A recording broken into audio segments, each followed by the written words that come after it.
Hey, what's up, guys? It's me, TSPRavshiva, and today I can't wait to tell you guys about this. I remember the dream and predictions video I have right up here in front on the screen.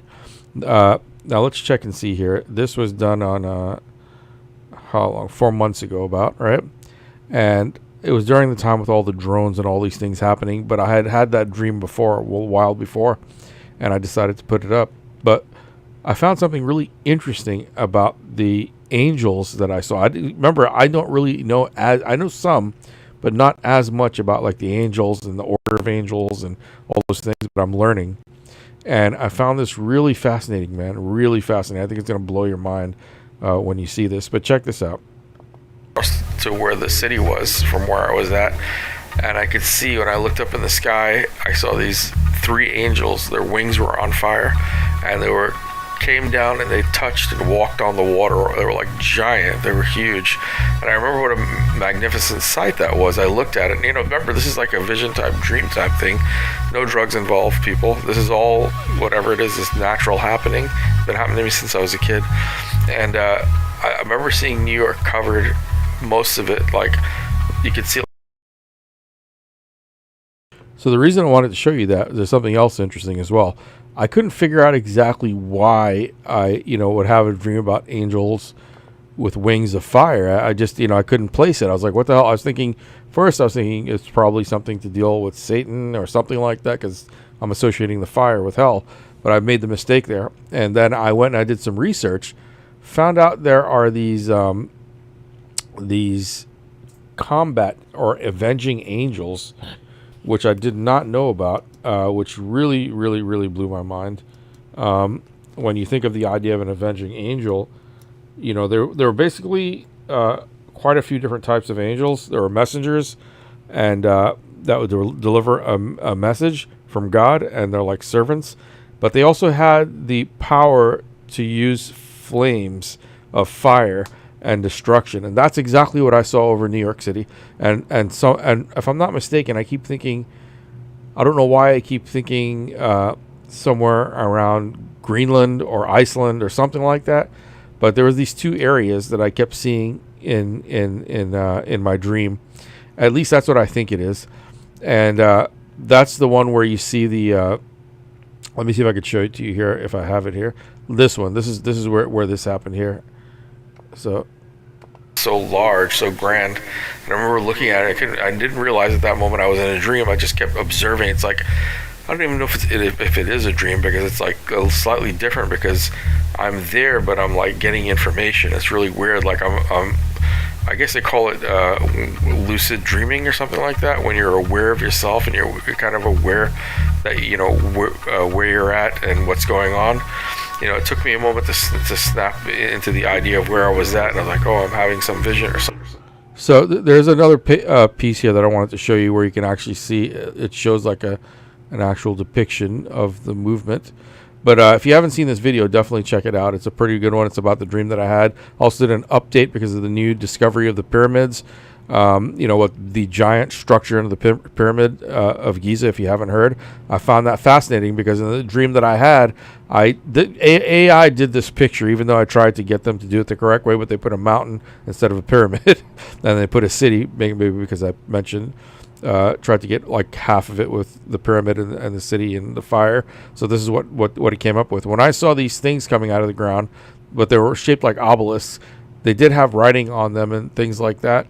And the funny thing is that they said that underneath the pyramid of Giza, they have these cylinders that have these coils, and like a 2-mile city, I think it's 2 miles down. Actually, that's how large these cylinders are underneath the pyramid of Giza. But getting back to sorry, I'm going off course here, but getting back to the fallen angels, guys. So the seraphim that they talk about, like I said, these are messengers who deliver messages from God. They also, God gives them the power to use judgment and cause destruction because of his judgment. And you can see that over many times in the Bible. Hebrews 1:7 states that about the angels. He says he makes his angel spirits and his servants flames of fire. Now, I didn't know that. This is something new. The only reason I know it now is because I had that dream. So every time I have a dream, I look something up, and it's actually something from the Bible, which is really freaking me out because, I'm not Christian. So, it makes me start to like wonder. I don't believe in labels or like ideas like that either. I don't believe you have to become a Christian or you have to become a Hindu or a Muslim. I think people choose these labels and choose these titles for their own reasoning. I personally don't subscribe to that idea, but I will say that there are some definite interesting things that really fascinate me, guys. And hold on a second, guys. I'm sorry about that. Apologize. I forgot to turn the ringer off there. And every time, it's funny. Nobody calls me until I start doing a video. It's like the funniest thing. It's a sign. No, I don't know. But as I was saying, let's get back to the fallen angels here. And let me show you this. Okay. So if you guys didn't know, which you already should know, they discovered in Russia, while they were digging somewhere, this really interesting looking, I don't know if it's a sculpture or if it's an actual fallen angel. You can't, because it's so detailed, it's so well designed that you can't really tell exactly, how that's been done. It looks almost like this thing's been frozen in time, and I just wonder, man. I just really wonder about these things, because I don't believe that historical things that have been written down all across the globe, and they're all saying the same thing, unless you're talking about millions upon millions, tens of millions of people from the past having the same dreams or making up the same things all over the world. I mean, you have to use logic at some point to try and figure this out. But anyway, let's take a look at this. Такую, я скажу, эмоции просто не рассказать. Душа куда-то аж упрыгивает.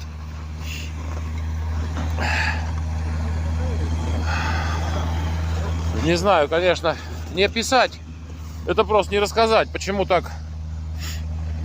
Что это такое? Там сейчас на вертолете прилетят все эти дела. И вот пока не приехали все эти товарищи, мы вот тут с ребятами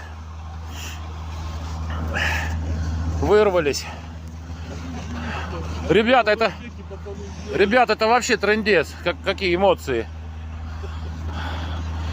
Андрей, Денис, сними меня. Давай.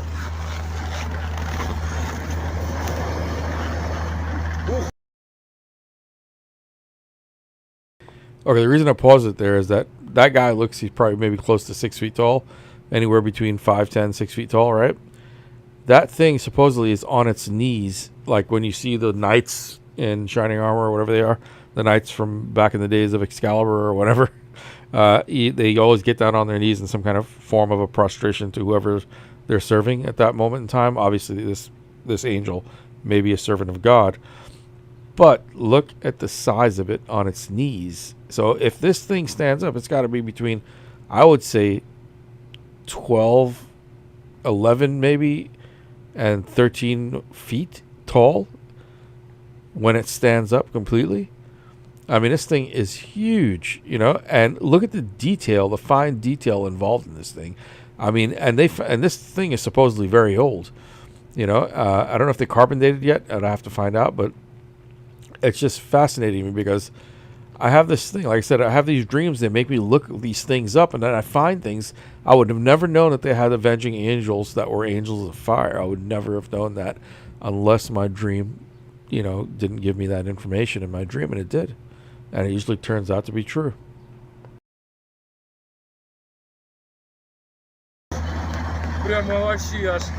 Энергия идет. Now, you probably know that in the book of Genesis, Adam and Eve were kicked out of the Garden of Eden after eating from the tree of knowledge. But do you remember what happened next? Chapter 3 of the book of Genesis tells the story of the fall of man. But it's not until verse 24 that we see what happens next after Adam and Eve get kicked out of the Garden of Eden. Chapter 3, verse 24 of Genesis tells us that after the Lord drove Adam and Eve out of the garden, he placed a cherubim there with a flaming sword to guard the way to the tree of life. There are 2 other depictions of angels with swords in the Bible. In both of these depictions, the angels had their swords drawn and ready for battle. Only one of the 3 of them portray an angel with a sword determined to protect or defend something, and that's Genesis 3:24. I am not saying that this angel is the angel that was placed at the Garden of Eden to protect the tree of life, especially since the Garden of Eden is most likely located in Iraq or Turkey. I'm just saying that this doesn't look like a fallen angel to me. What do you guys think? I don't know, guys. I have my own opinions on this. Everybody's going to have their own opinions on it. I don't agree with her that it. I mean, I'm not even sure because we don't know exactly what the fallen angels are. No one knows. No one has an idea of exactly what these beings are, what they look like exactly. We can only guess, and that through that guess, it's anybody's guess at that point. It's like none of us know for a fact what these things are. I do believe that just like in life, we have all these different forms, of beings here, on Earth. And why not a human being with wings? We've seen all different other types of strange plants and animals and things like that. And if there are different life forms, and if I don't even know what to say because this goes back all the way to the Nephilim and the Anunnaki. That goes that far back. And some people stop it only at the books of Abraham and Moses, which I don't agree because if you can find the exact same things that you find in the book of Genesis in the ancient Sumerian text, it's just under different names. Like the name for someone that's described almost exactly like Adam, which is the first human, first man, is named Adapa. And in this ancient Sumerian text, they actually say and they state that they had scientists. They call themselves like the Elohim, which refer to themselves as us, as we. They've never referred to themselves as I or me. It's always us or we, and that's in the plural. And that was the great debate that what wasn't exactly the great debate, but it was part of it with Billy Carson and Wes something. I forgot his name now. But and I actually did a video on that. You guys can find it inside here as well, where I was the one that showed there's a Italian, historian and language expert, and he studied and broke down that part of the Bible, and he himself and many others also understand that when you study the ancient language, it always referred to as we or us. They never speak to it's in a plural form. It's never saying I or him or that or I him or anything like that. And it's always been referred to in the plural, not the singular. And that's where Wesley, whatever his name is, was arguing with Billy Carson about that. That was a big debate that happened. If you haven't seen it, you can check my video where I actually completely counteract and contradict Wesley's basis for what he said. And thank God I think his name is Mangione, the actual historian and language expert that broke that down for us. And because I knew something sounded fishy when he was talking to Billy Carson and just going after him the way he did. But anyway, going back to this, this is a very good picture that the AI created, but it's nothing compared to what I saw. In the dream, it was they were flying. I kept saying there's 6 wings, and because there's 3 of them with 6, with two wings, that makes 6 wings. And if you read the Bible, they have one of them, one of the angels that's meant to do all the fighting and destruction has 6 wings. So I just think that sometimes we get images or pictures and we get to see things. Like I said, I'm thinking, because I saw it was over New York, and I'm thinking it was Iceland or Greenland, somewhere in that area, that these things started happening. There was a volcanic eruption, and the New York had flooded. You know, it was like, it wasn't all the way up, but it flooded high enough to where you can see it. You know, the water rose up there. And also the Empire State Building, for some reason, had gone down as well. So that's another thing that I saw, was the Empire State Building going down, and other buildings in the area. But that one stood out to me because I know that building. But you know, God forbid any of those things actually happen. But I have dreams that give me all these insights, and I've had very great accuracy with my past. I don't want to call them predictions or whatever they are. The information, the messages that have been given to me, I give to you. And you know, because I won't say that I'm predicting anything. It's just messages that I receive. But guys, I wanted to do this video just to show you the update about the Seraphim. You can look that up and check it out, and you'll see there are winged, fiery, you know, angels that do the bidding of God. You know, these Seraphim are the servants of God, not just messengers, but also the bringer of destruction, you know, if that's the case. But anyway, I hope you guys really enjoy my videos. I'm putting up a lot more videos for you guys to see. It's not always going to be on this topic, because, you know, I do believe in other alien life forms. I've had experiences from a child. It's one of the reasons I'm studying physics now, is because I'm trying to understand the known universe in the language of physics. So I find that every time I learn something deeper in the language of physics, somehow I get something spiritual out of it as well. So I don't know if everybody's going to agree with that, but it's what's happening to me. Even with mathematics alone, you know, the math parts is difficult, but once you start to understand it, it like opens another level in your mind to where you can get an even deeper understanding. So that's why I appreciate doing this. But guys, I'll leave you with that. I hope that you really enjoyed this videos. If you did, you know what to do. Hit the like button, subscribe to help me get the algorithms moving, and I'll be putting out as many videos as I can in between doing my schoolwork and everything else that I'm doing. All right, have a great and wonderful rest of your day, and I will see you in the next video. Talk to you.